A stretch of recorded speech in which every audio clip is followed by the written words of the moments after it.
Europeo, el Banco de Desarrollo Asiático, la autoridad del Commonwealth, todos recomiendan en el caso de APPs evitar hacer el estudio definitivo antes del concurso. Solo lo menciono ya que estamos en el tema de teoría y ya dado que se trata de un tema de tanta relevancia. No obstante eso, sí debo conceder de que la experiencia reciente lo que ha delatado es que el Estado no tiene una fortaleza suficiente para tratar estos temas. Y en ese sentido, efectivamente, como yo lo mencioné antes, hacer un estudio definitivo antes sí nos protegería este aspecto. Se perdería en eficiencia, pero se ganaría en la seguridad de los costos. Y esa es una decisión política que efectivamente, claro que corresponde... Sí, pues, antes de eso, congresista Castro, si me permite, hemos teorizado lo suficiente para tener claro cuál era su rol y sobre qué instrumentos técnico-legales usted debió haber tomado decisiones. Y habló de la normatividad sobre APPs para poder justificar que se haya tomado la decisión con un estudio de factibilidad. ¿Qué normatividad sobre APPs estaba vigente cuando se realizó este proyecto de la interoceánica, cuando se inició el proyecto de la interoceánica? ¿Cuál era la norma a la cual usted hace alusión? Es el decreto supremo 059, que es el texto único ordenado, que lo que hace es consolida el decreto legislativo 839 y algunas modificaciones ulteriores en las que se establece que mediante APP hay dos modalidades: licitación pública especial, en la cual se debe contar con todos los estudios, y proyectos integrales, en las cuales no es necesario contar con todos los estudios definitivos. Congresista Castro. Solamente para evitar esa parte de la teoría. En el Perú no se puede llevar adelante este tipo porque tenemos un poder judicial, no funciona, la fiscalía tampoco funciona. Y menos funcionan los directores ejecutivos que estamos viendo acá en este momento. Entonces, estamos hablando, pues, cuando el Banco Mundial habla de Europa, de Francia, todo, el mismo Estados Unidos. Por eso que allá se descubre el caso de Odebrecht, no se descubre aquí en el Perú. Y además, el caso chileno nada más, usted denuncia en Chile a todos los funcionarios, inmediatamente en menos de un año están en la cárcel, toditos, desde el alcalde y todos sus regidores. Aquí no, pues. Aquí estamos en un proceso de 15 años y nunca, o 20 años y nunca lo enjuician, no pasa nada. Entonces, por eso que es necesario que nosotros, lamentablemente, tenemos que ir por el lado seguro, porque no podemos seguir perdiendo el dinero. Y le digo porque tenemos alguna práctica en ese sentido y nunca hemos visto presos. El caso de Tantalián, que también está en tela de juicio por el caso. En Tacna, en el año 90, le iniciaron un juicio justamente por el túnel Covire. Hasta la fecha quedó libre. Del año 90, 92, 93, 94, le presentaron la denuncia y arreglan. Esa es la verdad del tema, pues. O sea, no podemos dejar de lado estas cosas. Bueno, sigamos adelante antes de teorizar tanto. Hemos terminado. Congresista Gino Costa. Presidente, solo una aclaración porque mi colega congresista Castro a veces llega pues a conclusiones muy rápidas, ¿no? Que no necesariamente se ajustan pues a la verdad. Dice que en Chile la justicia, hasta donde yo sé, en Chile no hay pues presidentes presos, ¿no? No hay presidentes regionales presos. O sea, pongamos también las cosas en perspectiva. Con todas las dificultades que tenemos, acá hay un poder judicial independiente que está haciendo su trabajo con los problemas que sabemos, pero está haciendo cosa que no ha ocurrido en ningún otro país de América Latina. Ni siquiera en Brasil había un expresidente preso. O sea que yo creo que hacer una comparación con Chile donde... Deben ir todos, ¿eh? Bueno, y segundo, acá con frecuencia se afirma pues que el problema son las APP, ¿no? Y que las APP son la fuente de toda la corrupción. Pero la vallata hay en toda América Latina, la vallata hay en Venezuela. Lo que pasa es que no se investiga, no hay nadie preso, porque en Venezuela no hay independencia de poderes y separación de poderes. Lo mismo en Ecuador, las denuncias que hay contra el ex vicepresidente ecuatoriano, que dicho sea de paso no está preso y tampoco está siendo investigado, porque en Ecuador tampoco hay independencia de poderes. Entonces, un poquito de perspectiva para evitar hacer juicios generales que no se ajustan a la verdad, Presidenta. Gracias. Gracias, congresista Costa. La ley 28059 está vigente al momento de darse la interoceánica. Usted nos ha dicho que no la recuerda, pero sí recuerda los decretos supremos que se dieron para desarrollar eso y finalmente un decreto supremo no está por encima de la ley. La ley exigía estudios definitivos. Pero volvamos a lo nuestro. Si el Estado cubrió casi el 100% de la inversión y el mantenimiento de la concesión de la carretera Irsa Sur a través del reconocimiento del PAO y del PAMO, ¿acaso no era más beneficioso que el Estado y la sociedad, para el Estado y para la sociedad, que se ejecute a través de una obra pública?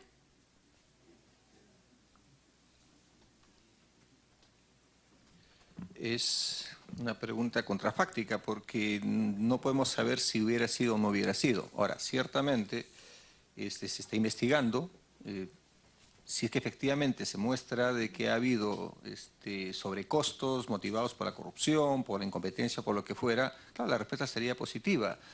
Pero no sabemos lo que hubiera pasado en obra pública. Ya lo comenté cuando respondía a la pregunta del señor congresista Costa, en el sentido de que en obra pública, incluso teniendo estudio definitivo, no es que los costos se congelan. Las ofertas pueden ir hasta 10%, después hay adicionales. Entonces, cada cual tiene sus... Pero es cierto, efectivamente, completamente correcto, y también en su momento lo indiqué, es que con, si me permite, es que con estudio definitivo vamos a acotar los costos. Eso pues negar eso sería tapar eso con un dedo. Uno que tiene seguridad sobre los costos, es mejor tener estudios definitivos. Y sobre el tema del decreto supremo, para que no parezca esto, digamos, un error, una equivocación, lo comenté, el decreto supremo es un texto único ordenado. Cuando es un texto único ordenado, no es el valor del decreto supremo, sino el valor de las normas que ordena. De hecho, hace pocas semanas ha salido un decreto supremo, que es el texto único ordenado de las leyes que corresponden a las concesiones con los últimos cambios. Este decreto tuvo lo que incorporaba era lo previsto en el decreto legislativo 644, el 744, el 839, o sea, no tenía valor de decreto supremo, sino el valor de las leyes que eran las que estaban siendo ordenadas. Lo digo para que no quede la sensación de que, claro, como usted bien dice, lo que pasa es que sorprende cómo recuerda y responde con tanta precisión normas de desarrollo y no recuerda la ley. Pero continuemos. ¿Acaso no existió beneficios privados al decidirse ejecutar la carretera Irsa Sur mediante una concesión, lo que fue a recomendación suya en calidad de director ejecutivo de Proinversión, considerando que la regulación legal de las concesiones contienen criterios más discrecionales que la regulación de las obras públicas, lo que facilitó el otorgamiento de la concesión y la ejecución con más del 100% de sobrecosto a favor de Odebrecht y las empresas cuestionadas? Señora Presidenta, recuerdo las normas de APPs porque las normas de APP por especialidad son las que se aplican al caso. Mi conocimiento es de APPs, en verdad tengo que decir que lo que es obra pública, conozco los temas de manera referencial, y por tanto la legislación que es relativa a lo que es obra pública no es una que yo maneje con rapidez, pero lo que es APPs, que es una regulación separada y que por especialidad es la que se aplica, es la que recuerdo y la aplicable en ese momento, para dejar a salvo ese tema. Y con relación a la conclusión, porque acá se pide que en verdad haga una opinión, donde nuevamente se ha mencionado, yo aprobé, yo no he aprobado. Yo acá he escuchado estas cosas de que uno es portero ejecutivo, a que está pintado en la pared. Es lo que las normas establecían. Irme por encima de las normas habría sido, eso sí, un delito. Habría sido una usurpación de funciones. Para ello existía una estructura, precisamente en reconocimiento de que estos son temas complejos. ¿Considera usted que existieron beneficios para las empresas con este sobrecosto del 100%? Eso no lo puedo saber, porque el sobrecosto... ¿Considera usted? No lo puedo saber porque si nuevamente, para opinar sobre eso tendría que saber qué ha originado el sobrecosto. Si el sobrecosto ha sido por obras que efectivamente se hicieron a los costos que corresponden, no lo hubo. A la luz de los hechos, el tiempo transcurrido y el involucramiento que ha tenido usted con este proyecto, ¿no ha revisado si es que estos sobrecostos estaban justificados o no? Como para formarse una opinión, tener posición para venir a responder ante una comisión investigadora que lo citó no por primera vez, sino en más de una oportunidad. Como ya comenté, la responsabilidad que se tenía en Proinversión terminaba con la suscripción del contrato.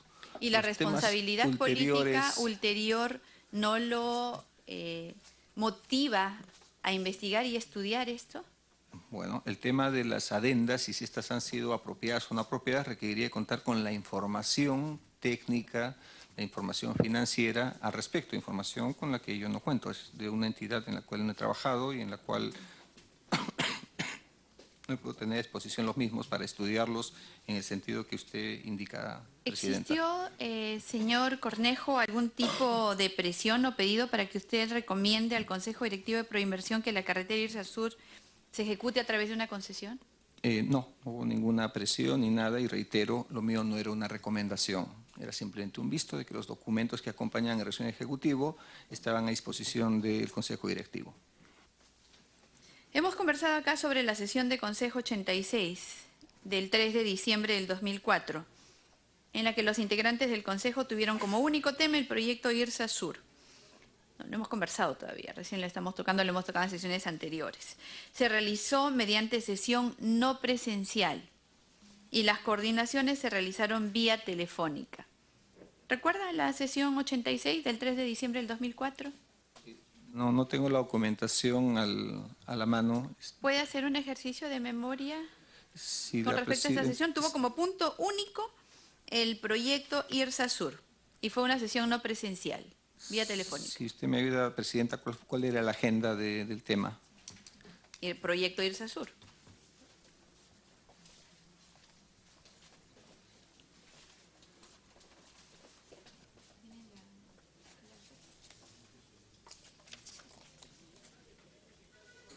¿Se le alcanza el acta? Correcto.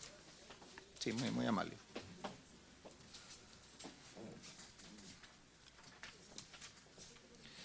Probablemente voy a adelantar para beneficio de la comisión de las anotaciones que tengo en diciembre es que se incorpora a proceso, así que imagino que es la incorporación de proceso. Sí, es incorporación del proyecto Corredor Irsa Sur, sí, efectivamente. ¿Quién convocó y dirigió la sesión de consejo esta? ¿Quién la convocó? Siempre convoca el presidente del Consejo Directivo. ¿Quién era? El ministro Kuczynski, en ese momento. Él convocó. Él convocó. ¿Quién la dirigió? Siempre las dirigía el presidente. O sea, la convocó y la dirigió telefónicamente, el presidente efectivamente. Existía una autorización previa para que pudieran hacerse a reuniones de Consejo Directivo por este medio. Dada la forma en la que se realizó esta sesión, díganos, con anterioridad a esta, ¿ya se habían discutido los alcances de la decisión de entrega en concesión del proyecto? ¿Los integrantes del Consejo estaban debidamente informados de la importancia y trascendencia de esta decisión? Lo que implica la incorporación es tomar conocimiento del tema para a partir de allí definir qué se hace. La definición puede ser la de incluso no continuarlo, de hecho hay procesos que se han incorporado y luego se han retirado, porque se ha evaluado y una vez que se ha evaluado se ha identificado que es un proyecto que no debería hacerse por APP. Pero en el caso que la evaluación indique que pues, si era conveniente, se aprueba ulteriormente, se aprueba un plan de promoción. ¿Y se aprobó? Ulteriormente se aprobó un plan de promoción. Se aprobó. O sea, sí estuvieron informados para tomar esa decisión. De incorporación. Sí. Que es ¿Quién los informó? Reitero, la incorporación lo que habilita es para que Proinversión pueda estudiar el tema. Mientras no está incorporado, Proinversión no puede abocarse al tema, no puede destinar recursos, no puede hacerle estudios. Y entonces, una vez que está incorporado, se procede a hacer los estudios y los estudios son los que terminan en un plan de promoción que es elaborado por el Comité Especial, en el cual recomienda continuar de cierta manera, que eso es el plan de promoción y eso se hizo posteriormente. Y con respecto a esta sesión, preguntamos, ya que es una sesión que no es, digamos, del común de las sesiones, fue una sesión llevada telefónicamente. La pregunta era si con anterioridad a esta sesión ya se habían discutido todos los alcances de la decisión de entrega en concesión del proyecto. Se alcanzó, Presidenta, se alcanzó a los ministros lo que está indicado acá en el acta, que es el resumen ejecutivo, un informe legal y un proyecto de acuerdo y proyecto de resolución suprema. En el informe legal y en el resumen ejecutivo, allí estaban los elementos que podían tomar en consideración como base los ministros para aceptar la incorporación o en su caso denegarla. ¿Quién brindó esta documentación? ¿Quién la alcanzó? Esto tendría que revisar los documentos, doctora. ¿Puede, por favor, tomarse su tiempo? Nosotros no tenemos problema. ¿Quién brindó estos documentos? El resumen ejecutivo tendría que buscar el resumen ejecutivo 01-2004, ahí se va a indicar quién es que lo elaboró. ¿Sería usted quien alcanzó esta documentación? No correspondía. La Dirección Ejecutiva no elaboraba estos documentos. ¿Los alcanzaba? Claro, como comento... O sea, sí es probable que usted los haya alcanzado, no digo que los elaboró, que usted los haya alcanzado para que los demás estén... Exactamente, sí he tenido que remitirlos. En el informe 048-2005 MTC 2009, MTC/09 del 17 de enero del 2005, se hace referencia que el informe 397-2004 de Proinversión del 23 de diciembre del 2004, Proinversión solicitó al Ministerio de Transportes y Comunicaciones iniciar la gestión correspondiente para exceptuar de los requisitos que se consideran pertinentes dentro de los procedimientos establecidos en el marco del Sistema Nacional de Inversión Pública. Al respecto le pregunto, ¿cuál fue el sustento técnico para que Proinversión solicite al Ministerio de Transportes y Comunicaciones que se exonere del SNIP la ejecución de la carretera Irsasur? Comunicación, por favor, Presidenta. El informe fue el 048-2005 MTC. Va con el informe, hace referencia que con el informe 397-2004 de Proinversión. Si no lo tiene, le alcanzamos. Sí, por favor. No hay problema, sí, alcáncenle, por favor. Señora Presidenta. Sí, Congresista García Belaúnde. Mientras busca lo que tiene que decir, ¿el señor Cornejo está implicado en una denuncia penal por la Interoceánica del Sur? ¿Tiene un proceso penal en curso por la carretera interoceánica? He sido citado como testigo, sí. ¿Quién le paga el abogado? Solicité por inversión que me pague el patrocinio. ¡Ah, caramba! ¡Ah, caramba! Qué interesante. O sea, Proinversión le va a pagar el abogado al señor Cornejo que ha hecho tanto daño al país. Qué interesante, Presidenta. ¿Y cuánto le va a pagar al abogado Proinversión? Al parecer ya he sido juzgado y condenado. Creo que estamos gastando No, dinero. estamos preguntando, señor Cornejo. No, Es una acusación directa vamos en que todo no puedo caso, aceptar, señora vamos Presidenta.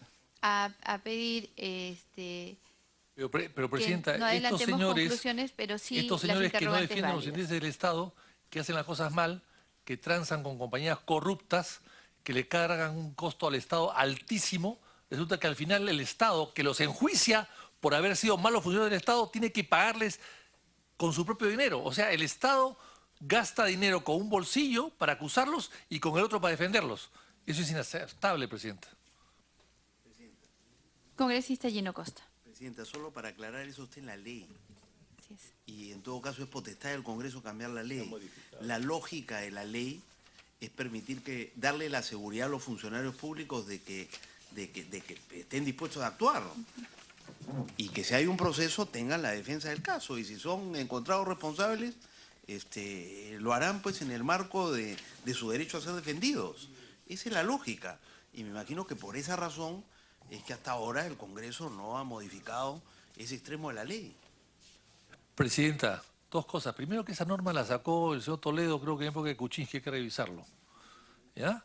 Y segundo, esa norma también está permitiendo que la Molineri, que ha firmado un contrato lesivo con el Estado, se le pague el Estado. A la señora Molineri, la ministra le está pagando el Estado. Y en tercer lugar, presidente, el Estado tiene abogados. No tiene por qué contratar estudios de fuera. El abogado tiene abogados. Y si esta señora ha cometido delitos de función cuando ejercía su función, en todo caso que lo defiendan los abogados del Estado. Pero ¿por qué escoger a su abogado de confianza? ¿Por qué? Ese es el tema, presidenta. Correcto. Gracias, congresista García Belaúnde. Gracias, congresista Costa. El informe es el 397-2004 de la Dirección Ejecutiva de Proinversión, del 23 de diciembre del 2004. Sí, efectivamente lo tengo acá a la vista, en la que se solicita aceptar de requisitos que se consideren pertinentes. Correcto. Sí. Entonces, ahora, ya que estamos ubicados en el contexto y con el documento, ¿cuál fue el sustento técnico para que Proinversión solicite al Ministerio de Transportes y Comunicaciones que se exonere del SNIP este proyecto? Lo que se solicita es aceptar de requisitos que se consideren pertinentes. No se está solicitando exoneración del SNIP. Pero o sea, no digo, es el único documento que tengo a la mano, señora Presidenta. En todo caso, le tendría que revisar pregunto cuál los fue recaudos. el sustento técnico. Tendría que buscar los recaudos para poder contestar. Era una decisión importantísima, porque esto le abrió la puerta precisamente a que después no se exija del SNIP a proyectos importantes. Acá se abrió la puerta. Usted era el director ejecutivo de Proinversión. No estamos adelantando ninguna conclusión. Queremos que el Perú sepa la verdad. Díganos, señor Cornejo, ¿cuál fue el sustento técnico para que usted solicite que se exonere del SNIP la ejecución de esta carretera?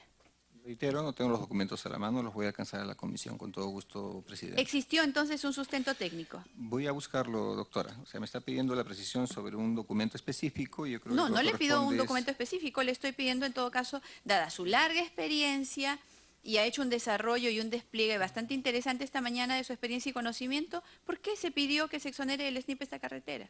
Reitero, para precisar, y leo lo que dice el documento que me acaban de alcanzar, es los requisitos que se consideren pertinentes. Si no se considera ninguno pertinente, pues era ninguno.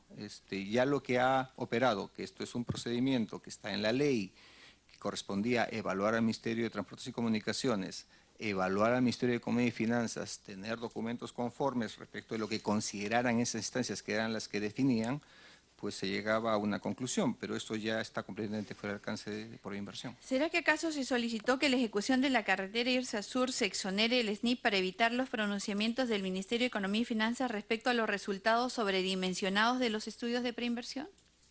Como he indicado, este procedimiento suponía obligatoriamente que exista un dictamen por parte del MTC y del Ministerio de Economía y Finanzas. Así que ese no y hubiera por sido eso procedimiento será para tal vez evitarlo. que para evitar lo del MEF, entonces Reitero, este procedimiento más bien implicaba que necesariamente se manifieste el Ministerio de Transportes y el MEF, necesariamente. Nosotros consideramos que con la exoneración, sí, congresista Gino Costa. Presidenta, no sé si puedo hacer una aclaración ahí. Sí, por supuesto. En todo caso, hasta donde yo entiendo, ¿no? Lo que venimos manejando en la comisión es que la sobrevaloración, si la podemos llamar así, viene después del otorgamiento de la concesión. O sea, hay un estudio para hacer los 3 tramos por algo así como 800 millones de dólares. Entiendo que no hay ningún fundamento ni ninguna acusación de que esos estudios en sí mismos estuvieran sobrevalorados. Lo que viene es la sobrevaloración posterior. Y hay quienes dicen que la sobrevaloración posterior es el resultado de que en la medida en que no se tenían los estudios completos, al hacerse los estudios completos, caemos en la cuenta que más bien los 800 estaban subvalorando, pero no lo contrario. No he afirmado, congresista Acosta, que los costos estuviesen sobredimensionados, sino los resultados, en términos de rentabilidad. Consideramos que la exoneración del SNIP de la ejecución de la carretera Irsa Sur se concretó. A ver, señor Cornejo, en la comisión manejamos la tesis de que con la exoneración del SNIP de la ejecución de este proyecto se concretó uno de los pactos ilícitos acordados entre el expresidente Alejandro Toledo y la empresa Odebrecht. Es decir, que no se posterguen los plazos para la concesión de dicho proyecto. Considerando ello, le consulto. ¿Existió algún tipo de presión para que sea Proinversión quien solicite al MTC la exoneración del SNIP de la ejecución de este proyecto? No hubo presiones, no hay mi conocimiento. ¿De ningún tipo? No. ¿Políticas sociales, de la sociedad, de los pueblos del sur, de los ministros, del cumplimiento de promesa de campaña? ¿Ningún tipo de presión? Lo que había era la situación de, efectivamente, las demandas de la población por este proyecto como había por otros. O sea, no sé si considera eso presión, pero efectivamente era un elemento concreto. Pero respecto a la pregunta de si hubo alguna presión para que se haga algo en específico. Se presiona de muchísimas no. formas, por eso le pregunto de forma genérica. ¿Algún tipo de presión? No. Ninguno. O sea, sin ningún tipo de presión, se pidió la exoneración del SNIP. En los términos en que la señora presidenta pregunta, efectivamente, la presión que existía era del sur, que pedían este proyecto, se habían dado paros y además esa, si se quiere, efectivamente era un elemento a tomar en consideración. ¿Obtuvo algún beneficio por iniciar el trámite para que se exonere el SNIP la ejecución de la carretera interoceánica sur, considerando que su concretización trajo como consecuencia perjuicio al Estado en beneficio de Odebrecht y otras empresas cuestionadas? Ninguna en absoluto. Y reitero, la aprobación se hizo en el MTC y en el MEF. En su calidad de presidente del Comité de Proinversión, su actuación debía estar orientada a la imparcialidad, ¿no es cierto? Evitando cualquier tipo de favorecimiento a las empresas postoras y con mayor razón en el proceso de entrega de concesión. Para precisar, yo no era presidente del comité. Del Consejo Directivo. Director, perdón. No, era director ejecutivo. Director ejecutivo, claro. Sí, no tenía función en el Consejo Directivo Ya, ni y en como el Comité director, Especial. como director ejecutivo, ¿su actuación debió ser imparcial? Por supuesto. ¿Fue imparcial? Fue imparcial y se limitaba a lo que era lo establecido en el Reglamento de Organización y Funciones. Se le ha preguntado acá por una reunión que se llevó a cabo el 13 de abril del 2005 en las instalaciones de Palacio de Gobierno, entre su persona y el entonces presidente de la República, Alejandro Toledo, y los representantes de las empresas que coincidentemente 2 meses después fueron favorecidos con la buena pro de los tramos 2, 3 y 4 del proyecto Interoceánica. Nos ha dicho que no se reunió más que con el presidente. ¿Eso es verdad? Es primera vez que me preguntan esto. Le preguntaron por una reunión en Palacio de Gobierno con el expresidente Alejandro Toledo y los representantes de las empresas que luego ganaron coincidentemente, ¿no? este proyecto. ¿Recuerda esa reunión? No he tenido ninguna reunión en la que estuviera yo. Lo que sí ha existido, y lo comenté a propósito de una pregunta de otro señor congresista, es que sí he estado presente en las reuniones en que estaban estos señores y estaban otras personas, pero en una reunión conmigo. No una reunión con usted, o sea, usted estaba... Me refiero a que estaban funcionarios, lo que había son reuniones de este tipo. Reuniones en las cuales he sido convocado, han sido convocados personas de otros sectores para informar. En una de esas reuniones estaban los señores de las empresas, donde hubo unas opiniones que se hicieron, dimos nosotros nuestras opiniones y simplemente... ¿Quiénes estuvieron de estas empresas? Si usted me está pidiendo la precisión, yo recuerdo... Sí, claro, yo recuerdo tres circunstancias. Hablo de los representantes de las empresas que luego, bueno, resultan ganando este proyecto. Bueno, hablo de la reunión del 13 de abril del 2005. Es que para precisar si fue la del 13 de abril o no, tendría que, 13 de abril de 2005, tendría que hacer, a ver, no sé si sea esa la reunión que usted menciona, si podría indicarme quiénes más estuvieron en esa reunión. Más bien yo le pediría, se hace un esfuerzo de memoria, a ver, de quiénes pueden haber estado. Hubo una reunión en la que se convocó a todas las empresas nacionales, extranjeras, se convocaron a funcionarios de distintos sectores, en los cuales fue en Palacio, en la cual se habló sobre la importancia de este proyecto, y punto. Fue una reunión que la verdad que yo no entendía para qué fue, pero bueno, fue una reunión a la que fue convocado. ¿Quién lo convocó? En Palacio, cuando convocaban, llamaban al secretario y decía, están convocando a Palacio, pues yo no iba a Palacio, ¿no? ¿Quiénes fueron a esta reunión? Hubo mucha gente, ya le digo, había empresas locales, empresas... ¿Quiénes? Yo vi a funcionarios de ¿De empresas locales quiénes estuvieron? Bueno, estuvieron de las empresas grandes de ese momento, Graña, Ixa, las grandes, empresas grandes. Había personas Hábleme que no conocía. de personas, por favor. A ver, vi al señor Graña. ¿Hernando Graña? Hernando me parece que se llama. Vi al señor... me acordarme su nombre. ¿Eduardo Graña? No conozco a Eduardo Graña. Al señor Piazza, de COSAPI. Fue una reunión simplemente bastante general, ¿no? No es que se trató nada en concreto y en específico. Ya le digo, sobre la importancia del proyecto.